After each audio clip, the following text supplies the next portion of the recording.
সবাইকে আমার আন্তরিক শুভেচ্ছা। আজ আমি তোমাদের সঙ্গে শেয়ার করতে যাচ্ছি একটা একদম স্পেশাল জিনিস, আমার বানানো প্রথম চুড়ি।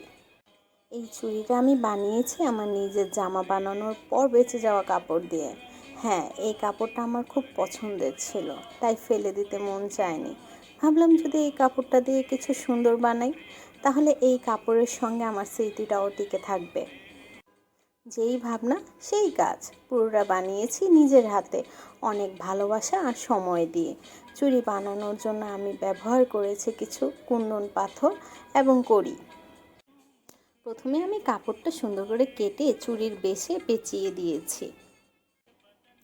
অবশ্য কাপড়টা যেন ছুটে না যায়, এই কারণে আমি কিছুটা সেলাই দিয়ে নিয়েছি, বড় বড় করে সেলাই করেছি যেন সুন্দরভাবে আমি বসাতে পারি।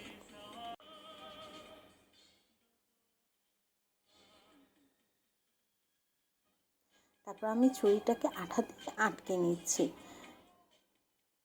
তোমরা অবশ্যই দেখতে পাচ্ছ। এখন আমি চুড়িটাকে সুন্দর করে সুতা দিয়ে সেলাই করে নিয়েছি, কিন্তু এটা আমি তোমাদের দেখাতে পারিনি, তার জন্য আমি দুঃখিত।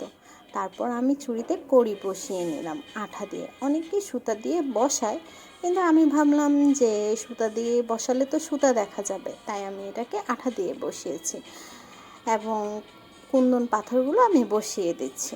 তোমরা দেখে নাও কিভাবে আমি কুন্দন পাথরগুলো বসাচ্ছি।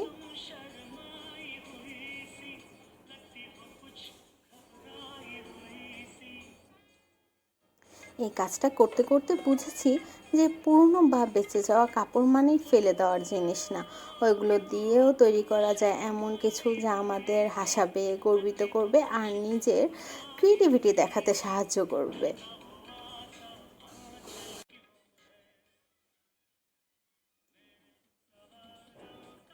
তাই তোমাদেরও বলবো, বাড়িতে যদি এমন কাপড় পরে থাকে যেগুলো ব্যবহার করছো না, তাহলে একবার চেষ্টা করে দেখো, তোমরাও বানিয়ে ফেলতে পারবে নিজের মতো সুন্দর কিছু। আর জানিও কেমন হলো আমার চুড়িগুলো।